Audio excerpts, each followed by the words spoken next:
टुप टुप वर्षा हेउछि। केतोटी देवदारू गछ पवनरे पक्ष झाड़ुछन्ति। जेमिति जे कौनसी मुहूर्तरे बड़ बड़ प्राग ऐतिहासिक पक्षी बनी जाई सेमाने अंधकार आकाशर रहस्यमय दुनिया भितर को पलाइजिबे। विनय बाबू टर्च मारी मारी पाचेरी पाखरे पहुँचिले। सुरेश बाबू सेतेबेले पहुँची जाइथिबार कथा थिला। विनय बाबू तांकर होटेल रे खियापिया शेष करी ठीक 10:45 आसी भूतकोटी पाखरे पहुँचे। जदिओ विनय बाबू सुरेश बाबू सह घंटारे समय मिलाई देइतिले तथापि से तांको बंधुंको घरु बाहरु बाहरु स्वइच्छारे 10 मिनिट डेरी कर देइतिले। यह सत्वे सुरेशर देखा नहीं। से कौन तेबे ठकी देबाकू जाउछि ना से भी बुद्धिया होई विनय बाबू आगे आसी जातु बोली विलंब करुछि। विनय बाबू छानिया हेबाकू लागिले। एकदा से थिले उत्तम स्पोर्ट्समैन, पुणी कुसंस्कार और अंधविश्वास विरुद्ध रे ओजस्विनी भाषारे वक्तृता देइथिले थरे और कृतित्व भी अर्जन करथिले। अतएव साहसी हेबाटा एकांत आवश्यक। अवश्य ओजस्विनी भाषार वक्तृता पर 20 वर्ष हो गलानी। तथापि नुहे वृद्ध सही जन पक्व केश अटे जार इत्यादि शब्द संबलित कविताटीए मन पकाइबा से चेष्टा कले। तांकर अवश्य पक्व केश मध्य नाही। से मर्मन्तुद भावरे चंदा। अतएव दंभ और दक तांको छाती भीतर राजाक अख्तियार करी छक्का पंजा खेलिबाकू लागिले। आकाशर मेघ क्रमागत भावरे अधिकरु अधिक गाढ़ हेबाकू लागिछि। खाली भालु भालु अंधकार। हुइसेल शुभिला। विनय बाबू चमकी गले। किंतु सांगे सांगे शुभिला सुरेश बाबूंकर कंठस्वर भी। हेलो ओल्ड बॉय, भीतर को चली आस, मु तुमको अपेक्षा करिछि। विनय बाबू खसड़ा पत्थर और बुदा उपरे गोड़ चापी चापी ढीप उपर को उठिले। तेबे हठात गोटे अहेतुकी प्रश्न प्रति पाहाचरे तांकर मन भितरटाକୁ बेसी बेसी जाबुड़ी धरिबाकू लागिला। सुरेश गला केमिति? केतेबेले पाचेरी भितर को गला? जा हेउ सुरेश तांकठारु एबे भी बेसी साहसी एक कथा मानिबाकू हबो। जेमिति अशरीरी कंठरु पुणी थरे डाकर आसिला। बिल्कुल घर भितर को चली आस, छानिया हुआ नहीं। छानिया? विनय बाबू कौन छानिया? तेबे सुरेशटार से ढंग गलानी।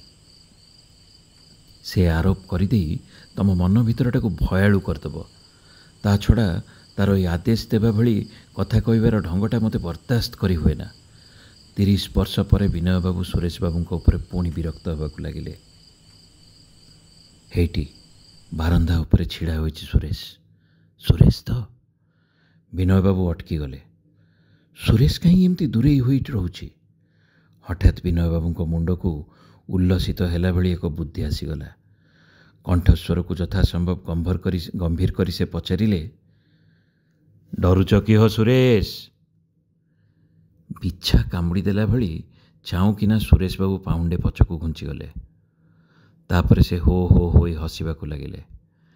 आपाततः विनय बाबू भी कंठस्वर उच्चतर करी हो हसिले। केते हाथ व्यवधान रे दुई दुईटा स्वयंचालित हसबाण फुटिबाकू लागिला। फड़फड़ फड़फड़ होई अपर्याप्त चेमणिया छात जाक उड़ी बुलिले।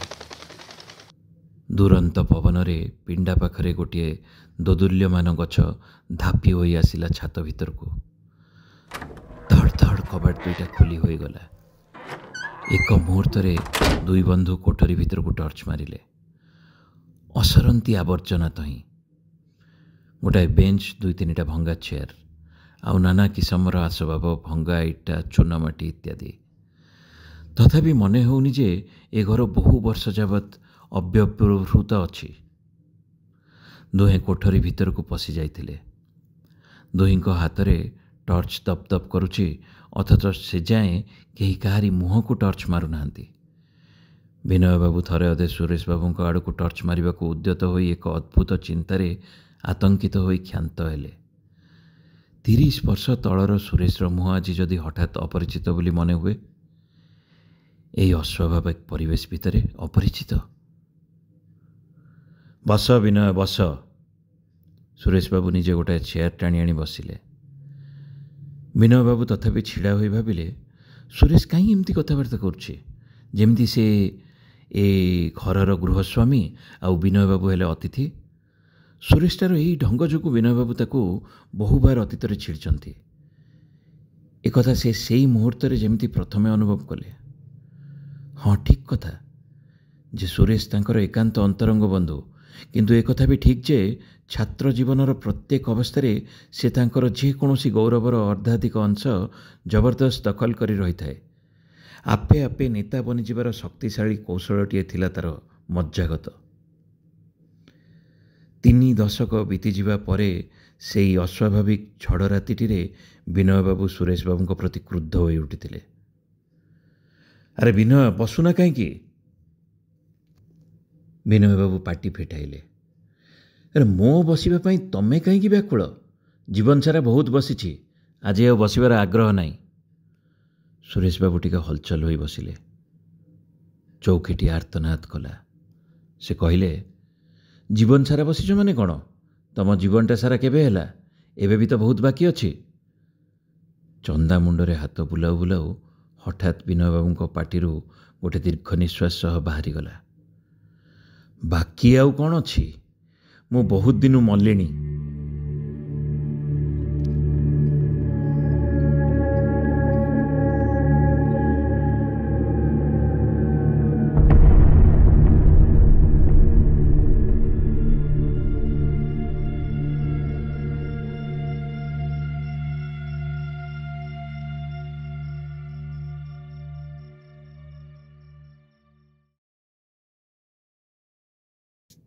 ସୁରେଶ ବାବୁ ଧଡ଼ପଡ଼ ହୋଇ ଭଙ୍ଗା ଚେୟାର ଭିତରୁ ମୁକୁଳିବାକୁ ଯାଇ ଚେୟାର ସହ ଓଲଟି ପଡ଼ିଲେ।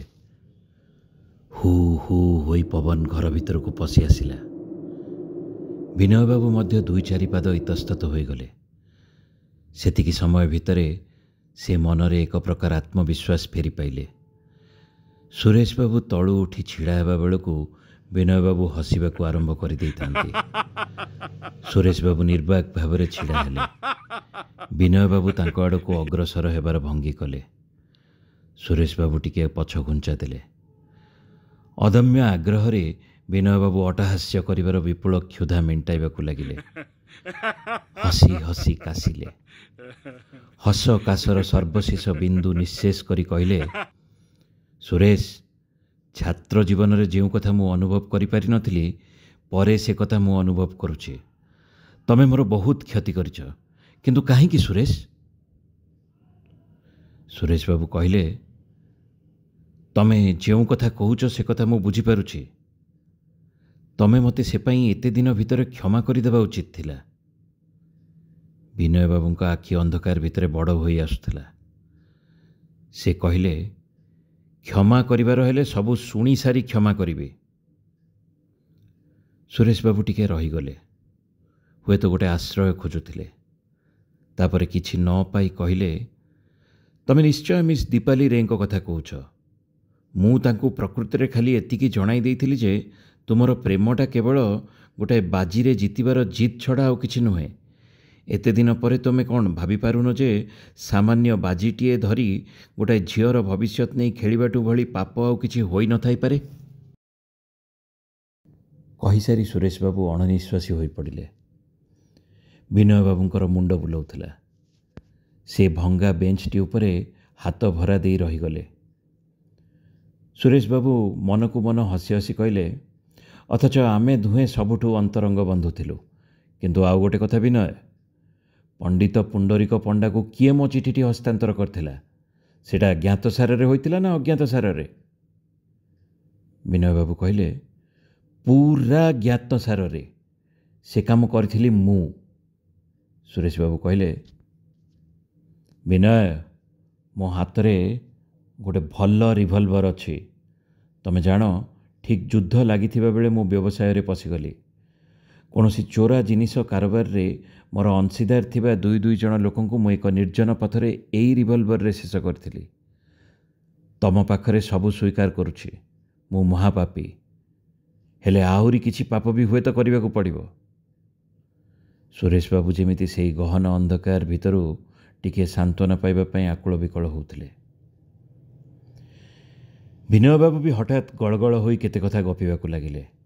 ଅନ୍ଧାରୀ ମୁଲକରେ ସର୍ବେସର୍ବା ହୋଇ ଚାକିରି କରିବା ଭିତରେ କେତୋଟି କଦର୍ଯ୍ୟ ଧରଣର ପାପ ସେ କରିଛନ୍ତି, ତା'ର ଏକ ଉଦ୍ଗ୍ରୀବ ତାଲିକା ସେ ଦେଇ ପକାଇଲେ। ଦୁଇ ଜଣ ନୀରବ ରହିଲେ। ବାହାରେ ଝଡ଼ ଧୁମ୍ଧାମ୍ ଶବ୍ଦ କରି ବଢ଼ି ଚାଲିଛି। ଉଭୟଙ୍କର ସ୍ମୃତିର ଗର୍ଭ ଫଟାଇ ବାହାରି ଆସିଥିବା ଅଜସ୍ର ଦୁଷ୍କର୍ମର ବିବରଣୀ ସେହି ଅନ୍ଧକାର ଭିତରେ ଯେମିତି ଲହ ଲହ ସାଲୁବାଲୁ ହେଉଛି। ଏ ପୃଥିବୀ ପାରି ହୋଇ ଏକ ନର୍କର ଦୁନିଆରେ ସେମାନେ ଯେମିତି ପରସ୍ପରର ଅନ୍ତରଙ୍ଗ ହୋଇ ଉଠିଥିଲେ, ଅଥଚ ଏ ପୃଥିବୀରେ ପାଖକୁ ପାଖ ଘୁଞ୍ଚି ଆସିବା ପାଇଁ କେହି ସାହସ କରୁନଥିଲେ। ଟିକେ ଦୋଦପାଞ୍ଚ ହୋଇ ବିନୟବାବୁ କହିଲେ, କିନ୍ତୁ ସୁରେଶ, ତମେ ହଠାତ୍ ରିଭଲଭର କଥା କହିଲ କାହିଁକି?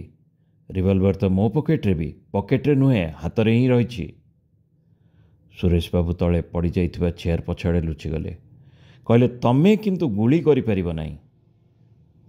ବିନୟବାବୁ କ୍ରୁଦ୍ଧ ହୋଇ ଉଠିଲେ। ପୁଣି ସୁରେଶର ସେହି ଉଦ୍ଧତ ଆରମ୍ଭ କରିଛି। ପୁଣି ସେ ଆରୋପ କରି କରି କହୁଛି ମୁଁ କ'ଣ କରିପାରିବି ଓ କ'ଣ ନ କରିପାରିବି। ସେ କଥା ସେ ନିଜେ ନିରୂପଣ କରିବା ପାଇଁ ଚାହୁଁଛି। ବିନୟବାବୁ ରିଭଲଭର ଉଦ୍ଧତ କରି ଧରିଲେ ଓ କହିଲେ, ଗୁଳି ମାରିପାରିବି କି ନାହିଁ ଦେଖିବାକୁ ଚାହଁ? କ୍ରମାଗତ କେତୋଟି ବିଜୁଳିର ଝଲକରେ ଭିତରଟା ଚହଟିଗଲା ମୁହୂର୍ତ୍ତକ ପାଇଁ। ବିନୟବାବୁ ଅବାକ୍ ହୋଇ ଦେଖିଲେ ସୁରେଶ ବାବୁ ଦିଶୁନାହାନ୍ତି। ସେହି ଥଣ୍ଡା ପରିବେଶ ମଧ୍ୟରେ ତାଙ୍କର ଦେହ ଘର୍ମାକ୍ତ ହୋଇ ଉଠିଲା। ସେ ପାଟି କଲେ, ସୁରେଶ, ସୁରେଶ! କିଛି ଉତ୍ତର ନାହିଁ। ଅନିର୍ଦ୍ଦିଷ୍ଟ ଭାବରେ ସେ ଦୁଇଥର ଗୁଳି ଫୁଟାଇ ଦେଲେ। ସାଙ୍ଗେ ସାଙ୍ଗେ ଶୁଣାଗଲା ଆଉ ଦୁଇଟା ଗୁଳିର ଶବ୍ଦ। ତାପରେ ଉପର୍ଯ୍ୟୁପରି ଦୁଇଟା ସ୍ଥାନରୁ ଗୁଡ଼ାଏ ଗୁଳି ଇଟା ଚୂନ ଖସିବାର ଶବ୍ଦ। ଜଣେ ଦୁଆର ଦେଇ ଆଉ ଜଣେ ଝରକା ଦେଇ ବାହାରକୁ ଉଲ୍କା ବେଗରେ ଛୁଟି ପଳାଇଗଲେ। ଝଡ଼ ବଢ଼ି ବଢ଼ି ଚାଲିଛି। କିଛି ସମୟ ପରେ ପାହାଚ ପାଖରେ ଏକ ପୁରୁଣା ଅଶ୍ୱସ୍ଥ ଗଛ କଚାଡ଼ି ହୋଇ ପଡ଼ିଲା। 1960 ମସିହାର ଏକ ସେପ୍ଟେମ୍ବର ପ୍ରତ୍ୟୁଷରେ ପୁରୀର କୁଖ୍ୟାତ ଭୂତକୋଠିର ଉଭୟ ପାର୍ଶ୍ୱରେ ଦୁଇ ଜଣ ସ୍ୱନାମଧନ୍ୟ ବ୍ୟକ୍ତି ଯେ ସଂଜ୍ଞାହତ ଅବସ୍ଥାରେ ଆବିଷ୍କୃତ ହୋଇଥିଲେ, ଏହି ହେଲା ତାର ପଟ୍ଟଭୂମି। ସମାପ୍ତ।